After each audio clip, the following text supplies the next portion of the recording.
Allez, salut les feignasses, c'est déjà la 37e, c'est Salon de Pauvres, on est sur Radio Béton, il fait beau et tout va bien et la terre n'a toujours pas tremblé en Indre-et-Loire. Ça, c'est une bonne nouvelle, j'aime bien commencer par des bonnes nouvelles. Eh ben aujourd'hui on est en équipe un peu restreinte, on est entre nous et puis on fait un petit coucou à Sandrine qui a été appelée à d'autres fonctions et qui sera bientôt remplacée. Mais bon, on vous racontera tout ça en détail au fur et à mesure de l'évolution des choses, parce qu'il va s'en passer des choses dans les semaines qui viennent. Mais bon, alors aujourd'hui, selon la tradition, on a un invité, ça vous surprendra pas. David Jeannot, bonjour. Bonjour.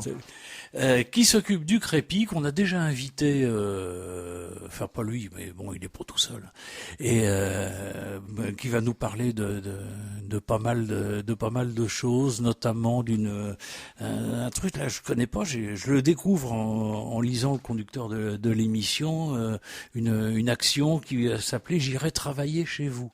Oui, tout à fait. C'est une action qui est en cours actuellement. On est à peu près à la moitié de l'action, donc je vous en dirai plus avec plaisir. Oui. Et puis de toute façon, Guylaine qui est là a décidé au nom de l'équipe de Salon de Pauvres de monter une opération. J'irai glander chez vous. C'est tout à fait faux. Je dément complètement. Bon, eh ben tant pis. Donc on n'en parlera pas. Alors.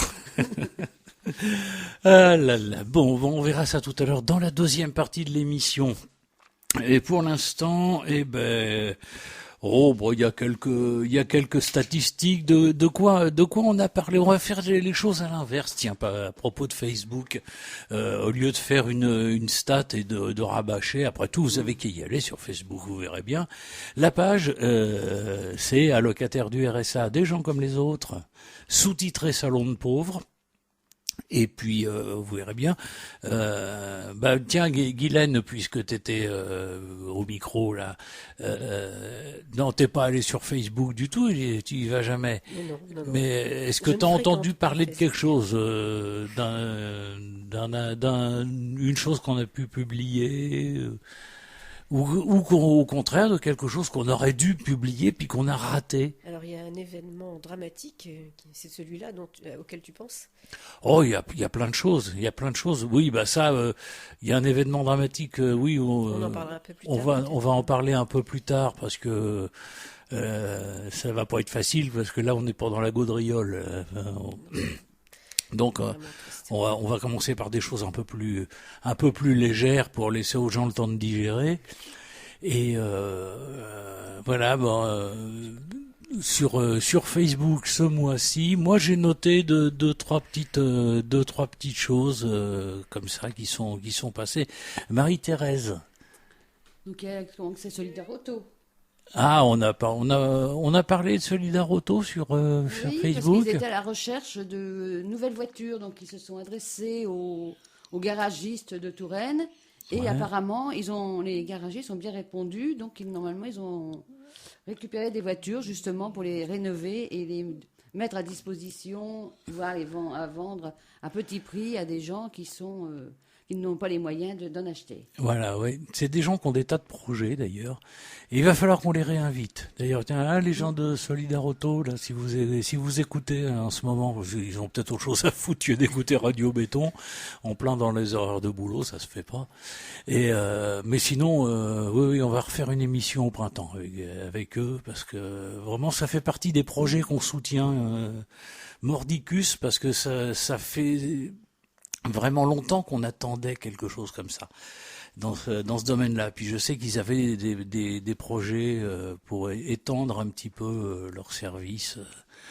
On va voir où ça en est. Mais bon, c'est une bonne nouvelle de savoir que les garagistes jouent le jeu, travaillent avec eux en bonne intelligence.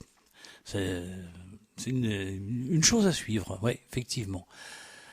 Bon, allez, on va arrêter de faire de la pub à Solidaire Auto, parce qu'après ils vont croire tout le monde va croire qu'ils vont nous filer des bagnoles. Remarquez, si vous avez une bagnole à filer, les gars, vous priez pas, hein, on aura des candidats. D'ailleurs, Guylaine va peut-être changer de voiture. À nouveau, je dément. Ah bon? Non, mais tu en as après moi. Non, Plus au-dessus. non, moi, j'ai entendu parler d'une Porsche. Ah non, mais moi, c'est la Ferrari rouge, tu vois, Testarossa. Enfin, tu vois, non, Ah, attention. une non, mais Testarossa, attention. oui. Ouais. Ah oui, c'est pas mal. Non, au diable l'avarice. C'est, les oui, avarices. t'auras ton petit succès à la conférence départementale. Oui, c'est sûr. Oui. Je m'y vois très bien, comme ça, arriver comme ça. Oui. Oui. D'ailleurs, à ce sujet, on a confirmation Oui, le 29. officielle qu'on va avoir notre conférence le 29 départementale novembre. le 29 novembre. On vous en parlera dans la prochaine émission, donc qui est de début décembre, et puis on vous dira donc à quelle sauce on va être mangé, parce qu'il va y avoir des gros changements. Apparemment. Donc, on vous parlera de tout ça. Donc, bon, sur Facebook, on a... Ainsi, il y a un article que tu avais passé et qu'on en avait déjà parlé à la radio sur la discrimination Ouais. des spécialistes, justement, pour ceux qui ont la CMU ou le CS, le S, je sais même plus, Couverture sociale universelle, CSU. le chèque. Oui, alors là, tout change solidarité. en ce moment. Effectivement, je suis en plein dedans, là. Je viens de faire des tas de paperasses pour ça, pour le renouvellement de la mutuelle, alors qui maintenant... ça a encore changé. L'an dernier, ils nous envoyaient un chèque donc on envoyait ça à la mutuelle. Et en fait, pour ceux qui sortaient du dispositif CMU, par exemple, pour rentrer dans, par exemple, je sais plus comment ça s'appelle, enfin le minimum vieillesse, comment ils appellent ça maintenant, je sais plus. Oui, enfin. Ah oui, non, voilà. Oui, ils ont changé l'acronyme, mais bon. Oui, non, mais il va falloir qu'on se fasse un pense-bête avec une liste de tous les acronymes à la con. Mais enfin bon, pour ceux qui sortaient du dispositif CMU pour entrer dans le cadre vieillesse en question. La vieillesse et puis même les autres, hein. Parce qu'il n'y a pas que vieillesse. Oui, Ceux oui, qui sortent du dispositif, voilà. ils ont droit à ce chèque solidarité. Voilà, hein, c'était et donc ça maintenant c'est encore changé. Et donc bah voilà, donc on a rempli encore une fois un gros formulaire à la Sécu. Et bon, on va voir ce qui va. Mais bon, sinon, s'il y avait rien, normalement, moi j'aurais plus de 600 € à payer de mutuelle.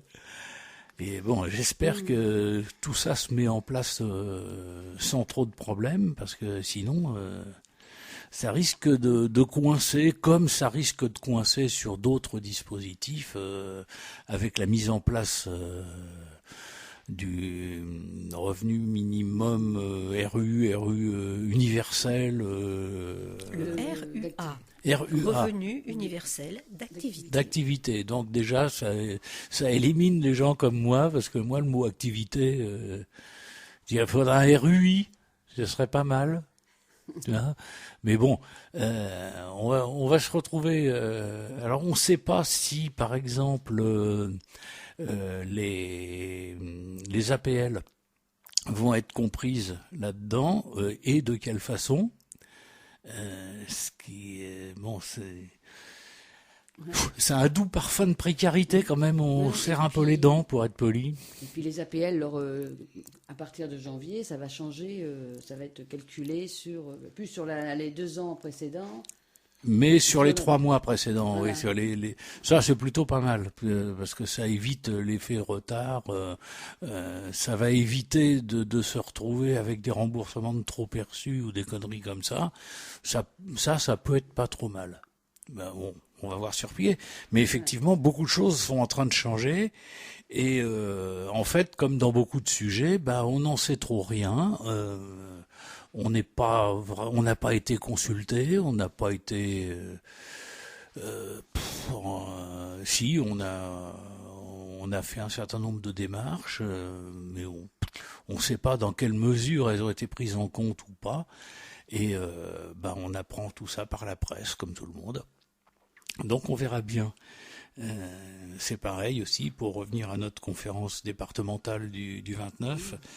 novembre, on va reparler d'un certain nombre de projets locaux comme le plan pauvreté, puisqu'on fait partie des départements pilotes, entre guillemets, pour ça, pour voir un petit peu ce que ça va donner concrètement.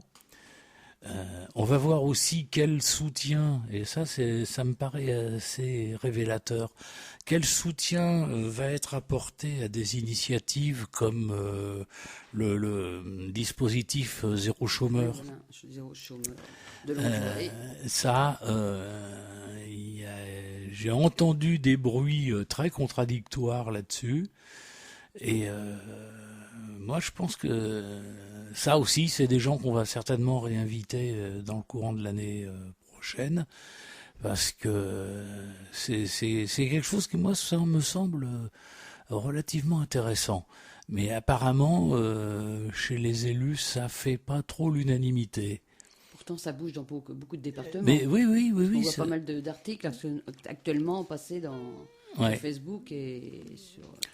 Oui, dans pense la que- presse, si tu veux, il y a eu un gros coup de projecteur qui a été donné après plusieurs passages à la télé, notamment le documentaire en question qui est passé à 1 heure de grande écoute sur une des grandes chaînes nationales.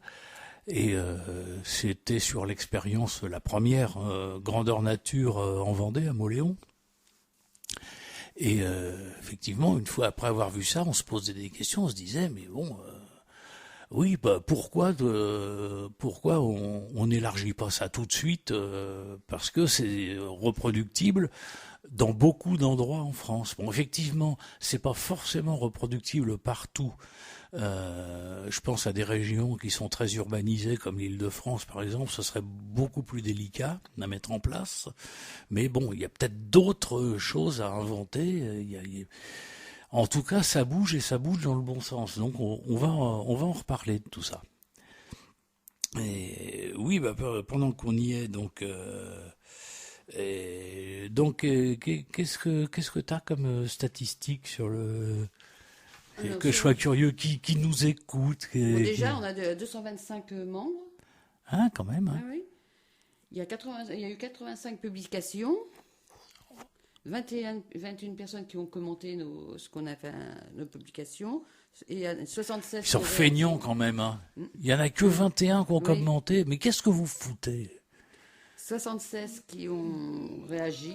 Donc je pense que c'est j'aime, j'adore. Voilà, ça doit être ça. Ouais, on n'a pas d'insultes. Hein. Ouais, voilà. Ils deviennent mous, moi je trouve, Mais il y les a quand même auditeurs de 124 béton. membres actifs, donc ça bouge quand même. Ouais. Donc, voilà.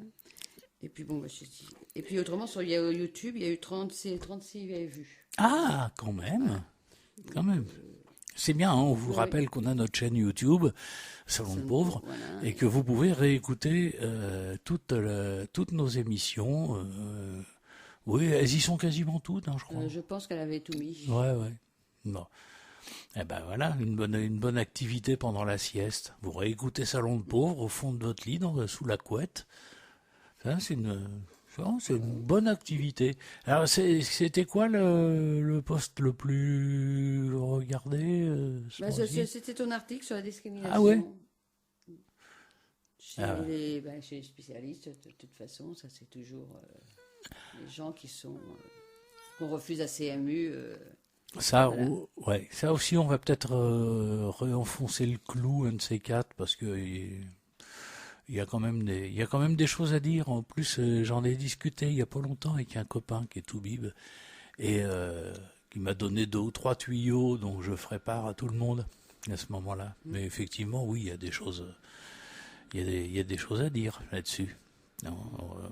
Donc on vous rappelle que vous pouvez toujours, si vous avez envie de couiner un peu, et puis vous privez pas, hein, sur la page Facebook, c'est complètement ouvert. Vous pouvez nous joindre par mail. À salondepauvre@gmail.com. Voilà, merci. Si jamais vous voulez dire des choses de façon un peu plus privée, Si vous avez entendu parler de quelqu'un qui a été boulé chez un médecin pour cause de non-respect de la CMU, non-acceptation de la CMU, quand c'est pas la non-acceptation de la carte vitale, il y en a encore. Ça m'est arrivé il y a moins de 2 ans. Le mec, je l'ai regardé avec des yeux comme ça. J'ai dit, attends. J'ai dit, enfin bon, le Moyen-Âge est terminé. Je sais pas, peut-être qu'il faut un papyrus. Non, mais le mec, il refusait la carte vitale. C'est un cabinet, un ophtalmo qui avait pignon sur rue dans le centre-ville de Tours. Je donnerai pas son nom parce que de toute façon, je crois qu'il n'existe plus. Hein? Je disais, on va lui faire de la pub. Oui. Bah, il y en a certains comme ça et qui on va faire de la pub. On a des noms.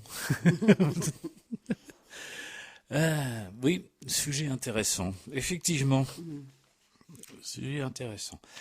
Oui, je me marre en lisant le truc parce que je vois sur la ligne suivante les nouvelles des groupes ressources au niveau départemental. Donc on a déjà parlé des groupes ressources, donc de la conférence qui va avoir lieu le 29. Donc voilà.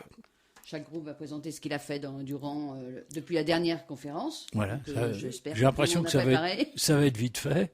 Voilà, je pense. Donc nous, à Amboise, on s'est retrouvés justement pour la préparer. Donc ça fait un moment. Donc voilà. Et puis discuter un peu sur l'avenir, ce qu'il propose, ce qui va disparaître ou qui va... Voilà, oui. Donc nous, on a échangé. Donc j'espère que d'autres groupes l'ont fait. Donc je voudrais aussi préciser qu'à Chinon, donc ils ne sont pas retrouvés, mais tout ça parce que... Et c'est un bien parce qu'ils ont tous retrouvé du travail. Ah, bah c'est une bonne nouvelle. Voilà, ça c'est une bonne nouvelle. Donc, et puis autrement, Loche, donc tu es toujours à la recherche de nouveaux participants, donc je n'ai pas dû se retourner. Et puis jouer les tours, j'ai toujours pas de nouvelles. Et puis ce que je voudrais dire, Tours Centre, on a eu quand même des nouvelles quand on a préparé l'émission. Ils sont en train de travailler sur les arnaques que l'on trouve soit sur Facebook, soit par mail, toutes les arnaques qui se présentent. Donc, il y en a une qui est très célèbre, ça s'appelle Pôle emploi.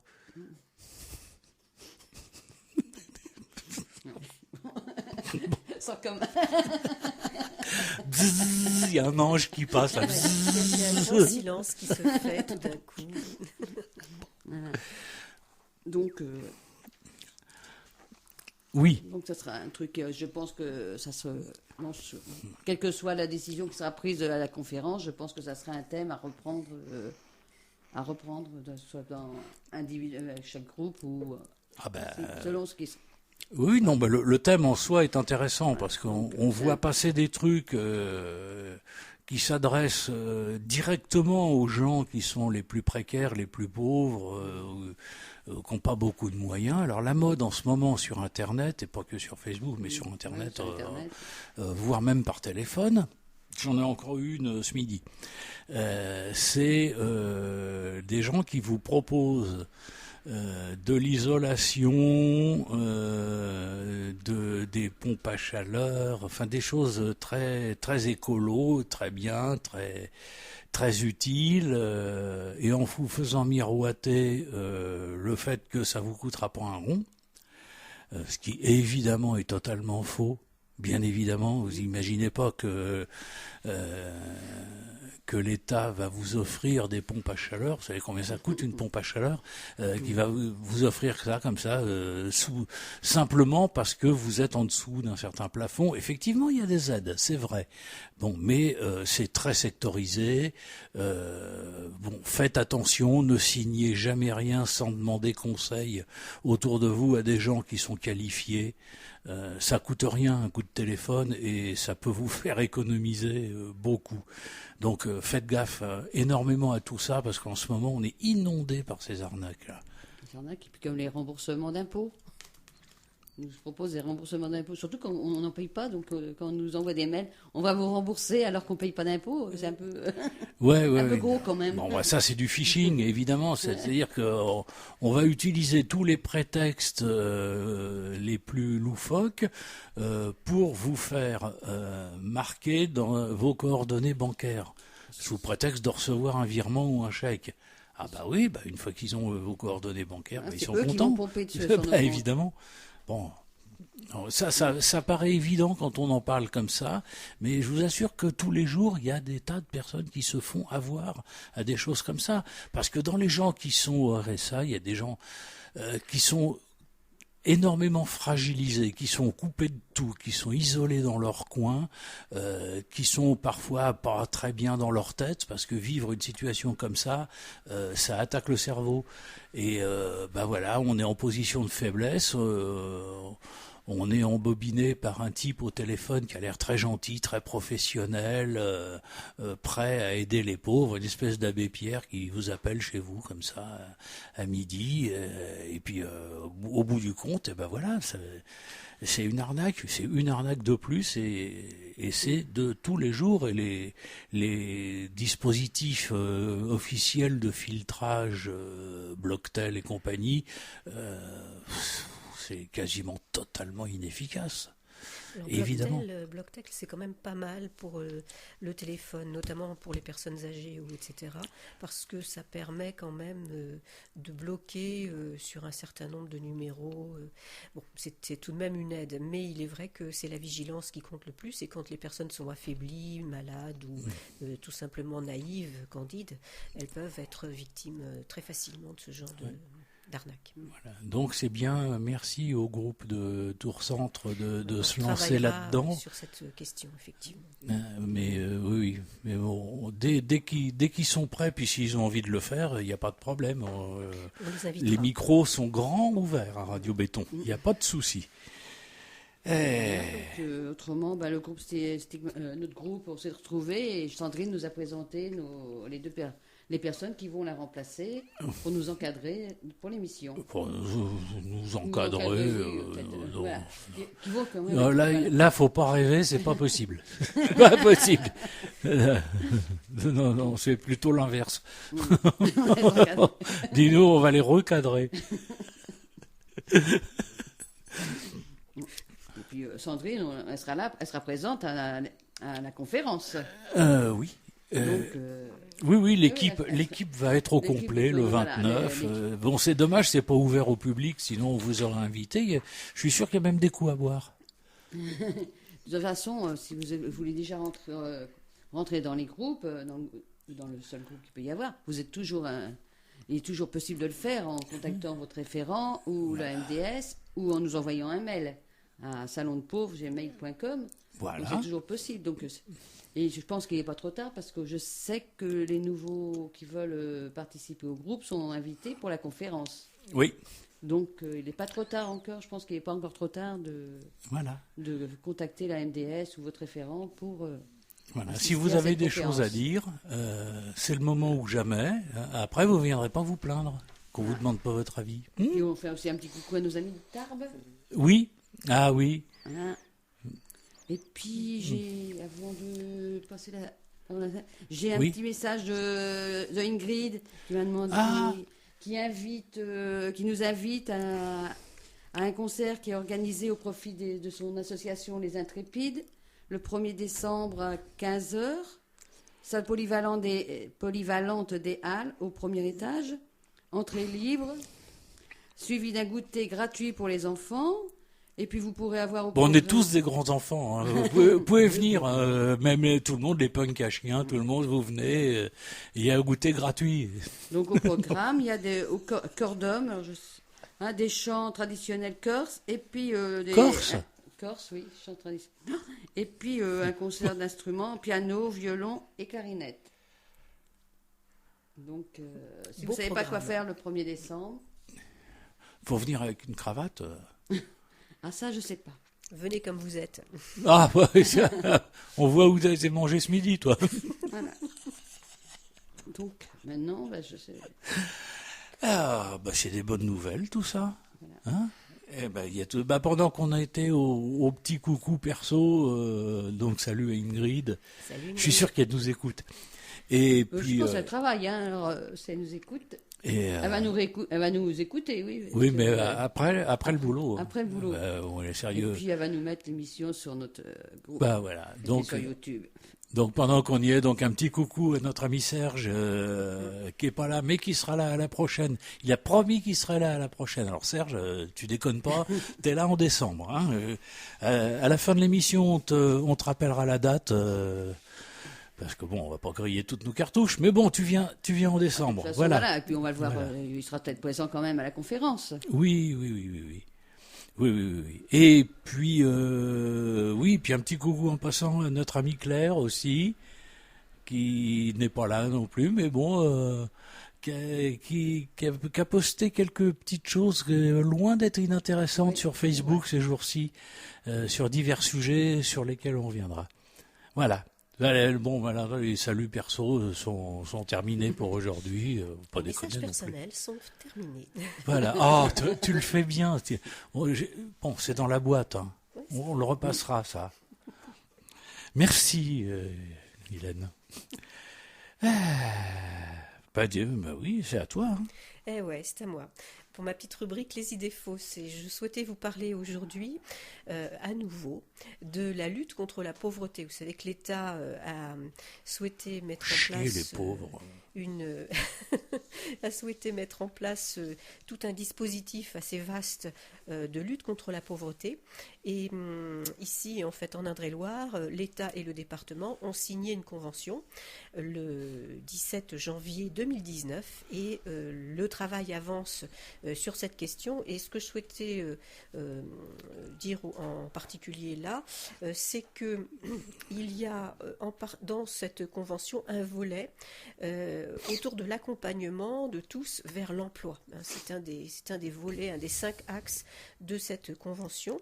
Et le travail avançant, en fin de compte, le travail a été coélaboré entre Frédéric Berry, président de la commission Solidarité de l'Assemblée des départements de France, et la délégation interministérielle à la prévention et à la lutte contre la pauvreté. Donc il y a un référentiel qui donc a été écrit et qui je vous en parlerai à plusieurs reprises, mais je vais vous donner déjà des premiers éléments qui se déclinent autour de différents principes et de différents scénarios et de modèles d'organisation également.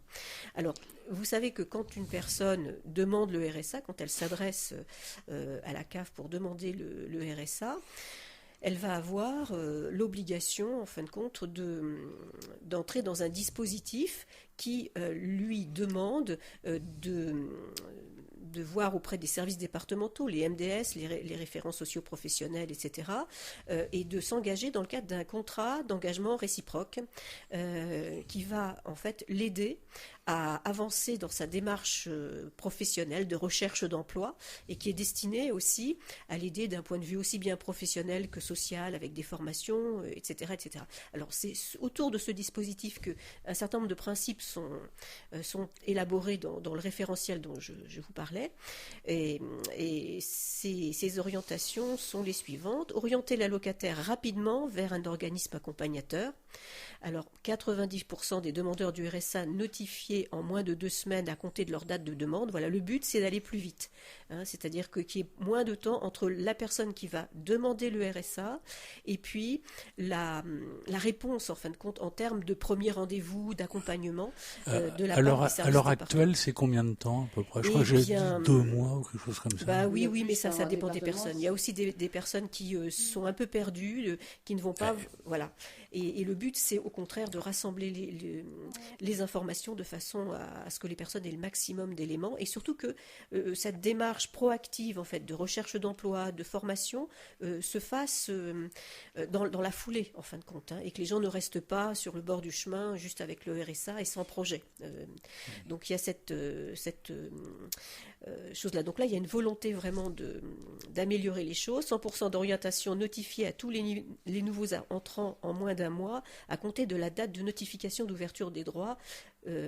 Alors ça, c'est intéressant aussi. Bien sûr, il s'agit pour les services départementaux d'être aussi très réactifs et de mettre en place très rapidement les premiers rendez-vous, etc., de façon à ce que les personnes avancent. Alors, démarrer rapidement un parcours d'accompagnement. Donc, le but, c'est 100% du premier rendez-vous d'accompagnement fixé en un mois, en moins de 2 semaines, à compter de la date de l'orientation, parce que donc il y a l'orientation. Ensuite, un premier rendez-vous où il y aura un point qui sera fait rencontrée entre la personne demandeuse du RSA et un référent socio-professionnel. Ensuite, il s'agit aussi de rencontrer l'intégralité des allocataires pour initier leur parcours. Le but, c'est que les gens ne se perdent pas dans la nature et que vraiment 100% des personnes qui ne se présentent pas au premier rendez-vous d'accompagnement. Alors là, attention, il y a aussi, il y a tout cet accompagnement, il y a toutes ces choses positives, mais il y a aussi en contrepartie des sanctions, hein, ou on va dire aux gens s'ils ne répondent pas, il faut toujours répondre, il faut appeler, quand vous recevez un courrier, il faut toujours appeler, demander de l'aide, aller à la MDS, à la Maison de la Solidarité, vous voyez, il ne faut pas rester seul dans son coin avec une information, le but c'est vraiment aussi de savoir que vous trouverez de l'aide et des informations utiles auprès des services départementaux. Donc, parce que, attention, hein, ceux qui ne se présentent pas au premier rendez-vous d'accompagnement qui est fixé et n'ont pas fixé un nouveau rendez-vous font l'objet d'une action spécifique sous 15 jours, c'est-à-dire soit une relance, soit un avertissement. Et les personnes qui répondent jamais, ils risquent de passer en commission RSA. Donc, et ils seront fouettés. Non, ils seront entendus, mais le but, évidemment, c'est quand même que les gens s'engagent. C'est un contrat d'engagement réciproque hein, qui est mis en place, et c'est que les gens aillent de l'avant, ne restent pas figés sur eux-mêmes. Il y a des pistes, il y a toujours des pistes à trouver. Alors ensuite, un autre axe, il s'agit de partager entre acteurs les informations relatives à la situation initiale de l'allocataire. Là aussi, en fait, les informations se perdent entre la CAF, entre les MDS, les services sociaux, le référent socio-professionnel, Pôle emploi, etc. Donc il y a des informations diverses et variées qui ne sont pas toujours rassemblées. Donc l'allocataire est souvent obligé de fournir des certificats, différents documents et de les fournir une fois, 2 fois, 3 fois. Le but là, c'est que tous les renseignements soient bien rassemblés de façon que, en fait, la situation de la personne soit bien cadrée. Alors, c'est un côté positif, hein, c'est ce côté pratique. Une fois que les renseignements sont rentrés, le sujet, son dossier pourra être traité, on pourra lui apporter des infos, etc., et des aides. Mais l'autre côté, c'est qu'effectivement, il y a aussi un certain nombre d'informations personnelles qui sont données. Donc là, il faudra aussi penser, du côté des services départementaux et autres, au respect, bien sûr, de la personne, au fait que des informations privées sont données au niveau de leur famille, au niveau de leur situation de santé, éventuellement, etc. Donc là, il y a aussi cette contrepartie, il faut être vigilant sur ce point. Et puis, c'est ça, la volonté, c'est 100% des diagnostics individuels de situation partagés entre acteurs concernés dans des délais de 3 jours ouvrés. C'est-à-dire qu'une fois que le dossier est rentré avec toutes les informations, que aussi bien Pôle emploi que la CAF, que les services des référents socioprofessionnels disposent de ces informations et que l'allocataire soit pas obligé de revenir toujours avec de nouvelles infos, de nouveaux papiers et de les distribuer à chaque service. Ensuite, il y a une volonté également de partager entre acteurs les informations relatives à la palette de l'offre d'accompagnement parce que chacun a ses domaines de compétences. Pôle emploi a un certain nombre, un volet d'entrepreneurs et de formations, etc., qu'il connaît, qu'il gère, mais c'est la même chose pour les référents socio-professionnels. Il faut mettre tout ça en commun de façon que l'allocataire qui arrive puisse avoir justement un éventail très large dans lequel il va pouvoir puiser les bonnes informations qui vont lui être utiles, etc. Donc voilà 100% de l'offre d'accompagnement d'un territoire visible de l'ensemble des acteurs. Les opérateurs, alors opérateurs, capacité, type, disponibilité, hein, les dates de formation, ce qui est encore en place, ce qui n'existe plus, enfin, etc., etc. Donc voilà quelques objectifs et orientations. Je vous dirai la suite à un autre moment parce que c'est un grand sujet. Hein, oui. Car la lutte contre la pauvreté, notamment pour les allocataires du RSA, la volonté, c'est vraiment de tourner les gens vers l'emploi, hein, vers l'activité.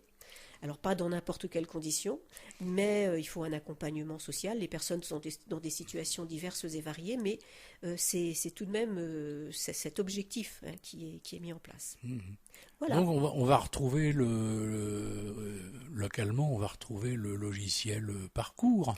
Exactement, exactement. Et il faudra qu'on nous donne des indications sur ce nouveau logiciel. Oui, Il y a déjà Job Touraine qui existe et qui peut mettre en relation. C'est-à-dire que sur Job Touraine, les personnes qui le souhaitent peuvent mettre leur CV. Et puis les entreprises, les employeurs mettent aussi des demandes. Et les offres et les demandes se joignent en fonction des capacités des uns et des autres. Et c'est un élément positif aussi pour essayer d'aller de l'avant. Il faut voir, c'est tout nouveau, mais ça peut effectivement apporter des réponses intéressantes. Bon, on va reparler de tout ça déjà en début d'année, je crois, Oui. avec Vincent Louot. Voilà, parce qu'on va effectivement à nouveau inviter M. Vincent Louot, qui est chargé de la solidarité et du RSA au sein du conseil départemental, et qui nous présentera justement tous les enjeux de cette réforme, de cette convention qui a été signée entre l'État et le département, qui montre vraiment une volonté d'avancer sur ces sujets qui nous concernent, qui sont des éléments importants d'un point de vue social et professionnel. Bon, on verra bien, parce que là, pour l'instant, là, on vous balance ça en direct, mais on peut... Il est même pas au courant. C'est qu'il sera invité, si. Ah bon? C'est sûr, normalement, il a eu un mail. Non, normalement, il est au courant. Bon. Normalement, l'invitation est partie avec plusieurs dates. D'accord. Bon, voilà. Oui, rendez-vous au début d'année pour tout ça, parce que on va à nouveau parler d'emploi, parce que là, il est largement l'heure de redire bonjour à notre invité, quand même qu'attend, là, il est dans son coin. Je vous écoute attentivement. J'espère bien, quand même. Et donc, David Jeannot, chargé de mission au Crépi Touraine, Crépi qu'on a déjà invité il y a quelques mois. Et c'est pas qui va nous présenter le Crépi déjà pour commencer. Bien sûr. Alors quoi, ça fait quoi? Crépi, si on reprend les lettres déjà, c'est Club Régional d'Entreprise Partenaire de l'Insertion. Donc, mais je veux faire plus simple. Ouais. J'essaye. En fait, ce qu'il faut se dire, c'est qu'on est une association. Donc on a le statut associatif. On est d'ailleurs 13 salariés qui travaillons pour cette association. Et en même temps, on est un club d'entreprise. Donc c'est les membres de cette association, ce sont des entreprises. On a un peu plus de 150 entreprises qui sont adhérentes dans l'association. Et l'objectif, c'est le retour à l'emploi. Donc voilà, ça s'adresse évidemment à la fois aux entreprises et aux demandeurs d'emploi. On essaye de faire le lien entre les deux, en fait, déjà. C'est une... Je fais simple, mais déjà pour commencer, je pense que c'est déjà de se dire, c'est ça. On situe le cadre déjà. Voilà. D'accord. Et c'est une question qui n'était pas prévue, mais c'est pas grave. Ça me vient comme ça, mais c'est majoritairement des grosses entreprises ou des PME, il y a de tout. Oui, alors c'est peut-être pas joli de dire ça comme ça, mais il y a de tout en fait. Nous, on les structure en fonction du nombre de salariés, justement, pour leurs adhésions, pour leurs cotisations, parce qu'on leur demande une petite somme d'argent. Donc il y a la première tranche, c'est moins de 10 salariés, après entre 10 et 50 et plus de 50. Et finalement, c'est à peu près réparti entre ces trois catégories. Donc on a une petite sonnerie de téléphone. On a des grandes entreprises. Alors c'est toujours délicat d'en citer parce que si j'en cite certaines, on va en oublier d'autres. Mais donc voilà, il y a le Crédit Agricole par exemple, il y a Peugeot Touraine depuis qu'on va voir souvent. J'aurai l'occasion d'en reparler tout à l'heure. Voilà, il y a des entreprises très connues, puis il y a des toutes petites entreprises en termes de nombre de salariés en tout cas.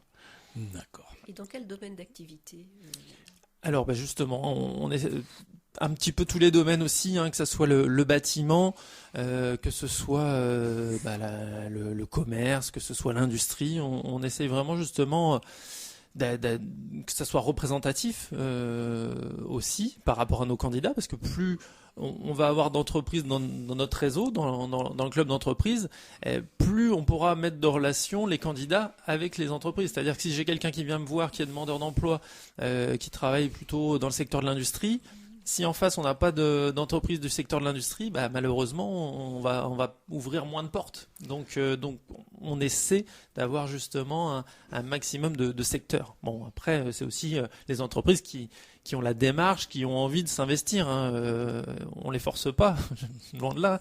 Donc c'est en fonction de la bonne volonté des entreprises de nous rejoindre. D'accord. Et de l'autre côté, alors du côté des futurs employés, Et du côté des futurs employés, comment ça se ils viennent passe nous voir déjà? Ouais, comment on veut faire si j'ai besoin de boulot? Bon, Eh ben alors déjà faut pas hésiter à venir pousser la porte du crépi pour Voilà, bon, pour on en donne savoir l'adresse, plus. alors Et on donne des rendez-vous. On a une réunion tous les mois de présentation de ce que fait le crépi. ouais. Comme ça, ça nous permet de discuter avec le demandeur d'emploi et de voir s'il peut s'inscrire justement sur une des actions qu'on propose, s'il y a quelque chose qu'on met en place qui peut l'intéresser. D'accord. On accompagne aussi des bénéficiaires du RSA j'ai une collègue qui est référente socio-professionnelle et qui justement accompagne à peu près 70 demandeurs d'emploi qui sont au RSA. Donc ça, c'est en Ouais. partenariat avec le conseil départemental. Et puis donc, on essaye justement d'accompagner nous les demandeurs d'emploi de la meilleure façon possible, que ça soit sur du collectif, parce qu'on a c'est le cas justement de l'action J'irai travailler chez vous. Là, on accompagne 30 demandeurs d'emploi, mais qui sont ensemble, qui font partie, on va dire, d'un groupe. Et puis, il y a des accompagnements qui se font de manière plutôt individuelle, justement, comme pour les bénéficiaires du RSA ou pour le PLI. J'ai une collègue qui accompagne aussi 70 candidats du PLI, c'est le plan local aussi pour l'emploi, D'accord. d'insertion pour l'emploi. Donc on peut directement s'adresser à vous. Oui, tout à fait. D'accord. Ouais, ouais. Et Donc- alors, on fonctionne aussi beaucoup par réseau pour finir un petit peu la réponse, c'est-à-dire qu'on a ce qu'on appelle nos partenaires, que ce soit Ouais. la mission locale, que ce soit le Pôle emploi, que ce soit d'autres associations aussi d'insertion, je sais pas, CISPO, PISE sur le sud du département, Maryse Bastier, Luciole Maryse Bastier, enfin il y a plusieurs structures sur l'agglomération et dans le département qui œuvrent, et donc en fonction nous de nos actions, on travaille avec eux aussi pour que certains candidats viennent nous voir et puis qu'on puisse les accompagner dans leur démarche. D'accord. Et je sais pas qui a mis ça. Il y a une petite question. Je sais pas, c'est pas moi qui l'ai mis. Et qui sont les financeurs? Alors les financeurs, Si, bah oui, il faut de l'argent, hein, c'est bah oui. c'est l'art de la guerre. Je sais pas. C'est l'UBS à Lausanne, les îles Caïmans. Non, ça va être un peu plus terre à terre. Les entreprises qui sont adhérentes, déjà, ça représente un tiers à peu près de nos ressources via D'accord. leur cotisation et via aussi la taxe d'apprentissage. C'est-à-dire que les entreprises peuvent aussi verser ce qu'on appelle leur quota sur la taxe d'apprentissage. Donc ça, c'est à peu près un tiers de nos ressources. Après, on a des ressources d'ordre public aussi via le conseil départemental, la métropole, bien sûr, aussi le département. Donc là, c'est un deuxième tiers. Pôle emploi aussi qui nous soutient sur certaines actions. Donc on présente des dossiers et parfois on a justement la possibilité d'avoir des aides de Pôle emploi. Et puis, on va dire le dernier tiers des financeurs, ça concerne les clauses d'insertion. Donc ça, c'est quelque chose d'assez spécifique aussi au crépi. Je vais essayer d'expliquer très rapidement. Quand il y a des chantiers de grande envergure où il y a des appels d'offres, vous savez, pour les entreprises, Ouais. on prend souvent l'exemple de l'autoroute A10, le fait de passer sur une troisième voie. Donc il y a tout un tas d'entreprises qui interviennent dans ces chantiers. Et il y a un certain nombre d'heures qui doivent être réalisées par ce qu'on appelle des salariés en insertion. Donc c'est des salariés soit au RSA, soit il y a d'autres critères qui n'ont pas travaillé depuis un petit moment. Et donc il y a un certain nombre d'heures qui leur sont réservées. Donc les entreprises doivent faire appel à ces candidats-là, à ces demandeurs d'emploi-là. Et donc c'est nous qui les mettons en relation et qui, on va dire, gérons la partie administrative. Donc ça, c'est aussi une part importante. J'ai 3 collègues au Crépi qui travaillent sur ce sujet-là. D'accord. Oui, les chantiers comme le haut de la rue nationale, par exemple, les 2 hôtels. Là, non, parce que ça doit être du privé. Mais tout ce qui est d'ordre public, ça en fait partie. Mais pas ce qui est d'ordre privé. C'est encore autre chose. Ah oui. Mais par contre, certains bailleurs privés peuvent faire appel à nous. Mais ils n'ont pas d'obligation dans ce cadre-là. Ouais. C'est un peu technique, C'est- je suis c'est- désolé, non, j'essaye c'est- de c'est simplifier. peut-être, Mais c'est peut-être un peu dommage d'ailleurs qu'ils aient pas un minimum d'obligation. Parce que de l'autre côté, nous, on a quand même pas mal d'obligations. ouais, tout à fait. Et du côté des entrepreneurs, ils en prennent un peu à leur aise. Alors, il y a certains entrepreneurs justement on fait beaucoup appel à leur bonne volonté. Alors heureusement, apparemment, ils en ont, mais Il y a certaines entreprises, certains entrepreneurs qui s'inscrivent dans une démarche, on peut dire RSE, donc qui vont le faire sans avoir l'obligation de le faire. Et puis en effet, il y en a d'autres qui ne le font pas. Et oui. Et oui.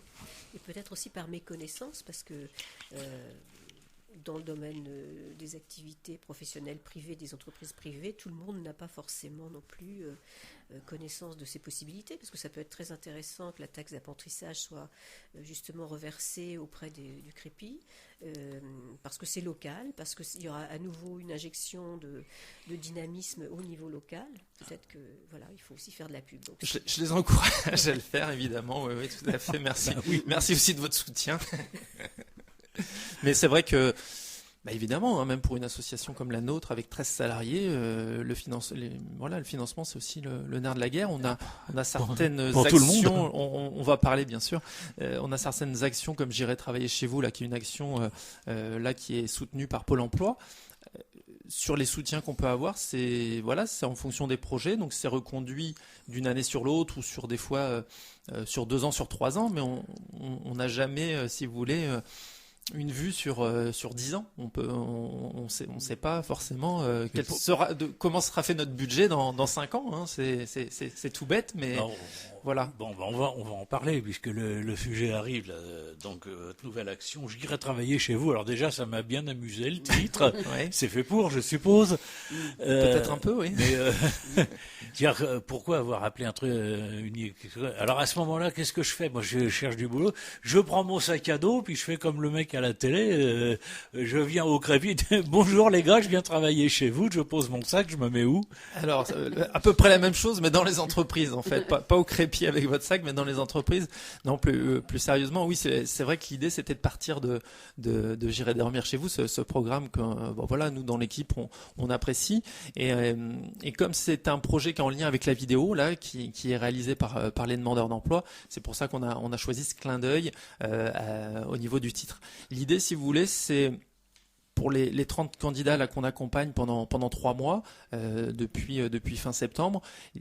On continue, nous, à les mettre en relation avec des entreprises, à retravailler sur les outils, ce qu'on appelle les outils, nous, c'est le CV, la lettre de motivation.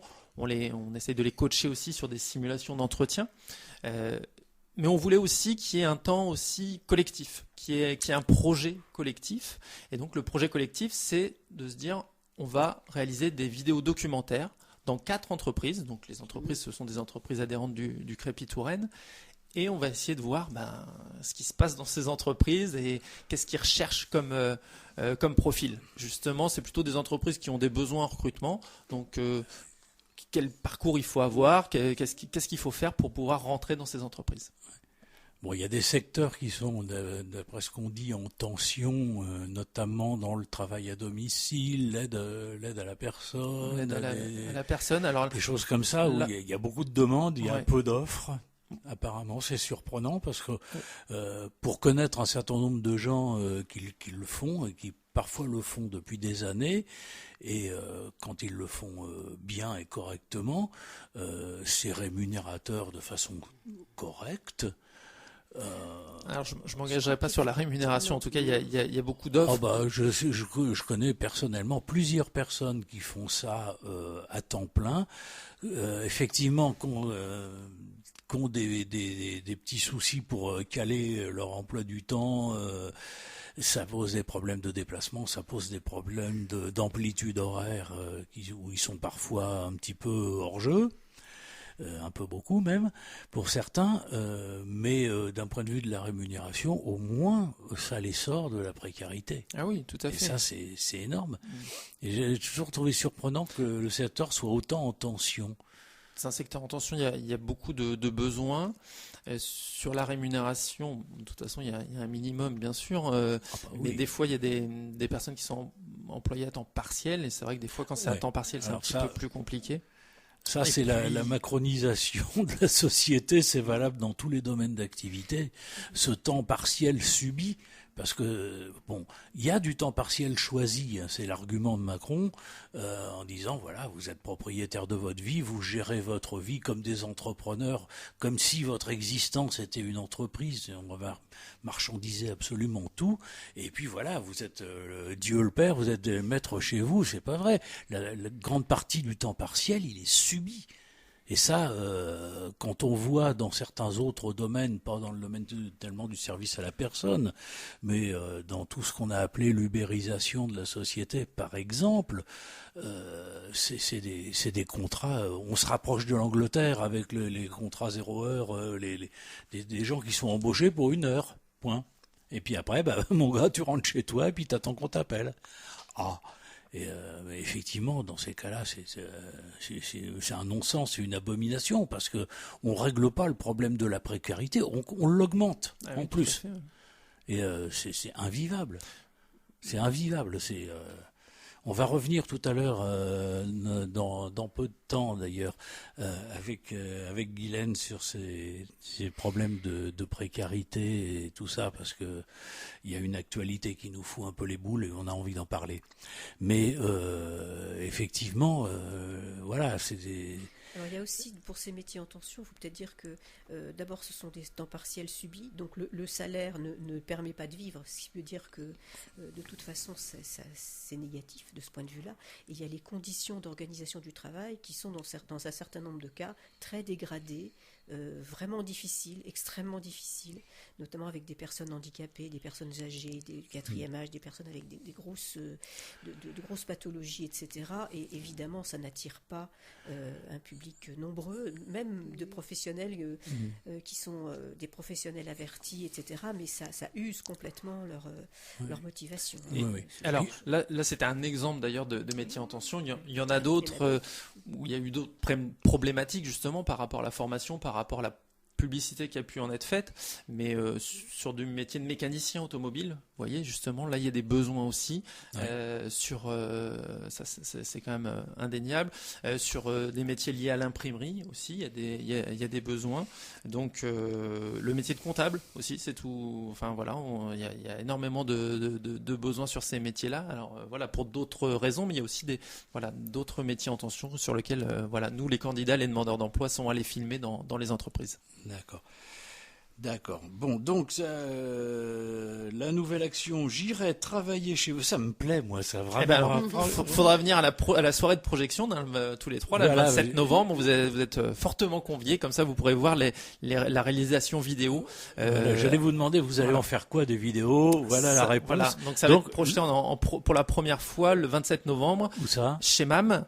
Ouais. Donc avec l'appui de l'association Son Canal Fixe qui est le prestataire vidéo qui a été retenu. Voilà. C'est des gens bien.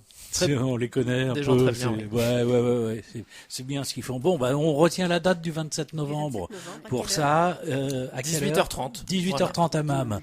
D'accord. Guylaine? Oui, tout à fait. Bon, rendez-vous là-bas. Il y a un bar juste à côté.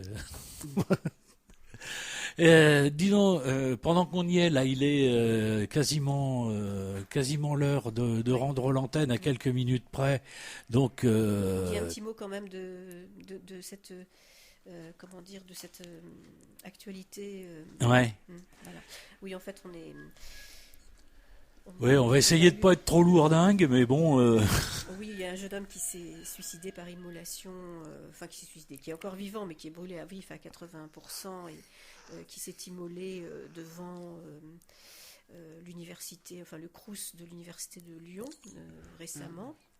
Et bon, c'est une actualité terrible, à la suite des difficultés qu'il pouvait avoir, de la précarité dans laquelle il se débattait, des choses qui sont très lourdes et épouvantables. Et alors, il y a eu récemment à la gare de Tours, le 10 septembre 2019, un peu dans la même idée, une journée nationale de prévention du suicide, avec un certain nombre d'associations qui étaient rassemblées dans le hall de la gare afin de proposer leur aide dans des domaines très divers et variés, pour justement apporter leur aide aux personnes qui sont en détresse à ce niveau-là. Faut rappeler quand même que le suicide est la 15e cause de mortalité dans le monde, que le suicide est la première cause de mortalité des 15-24 ans dans de nombreux pays européens. On peut comme ça multiplier les éléments.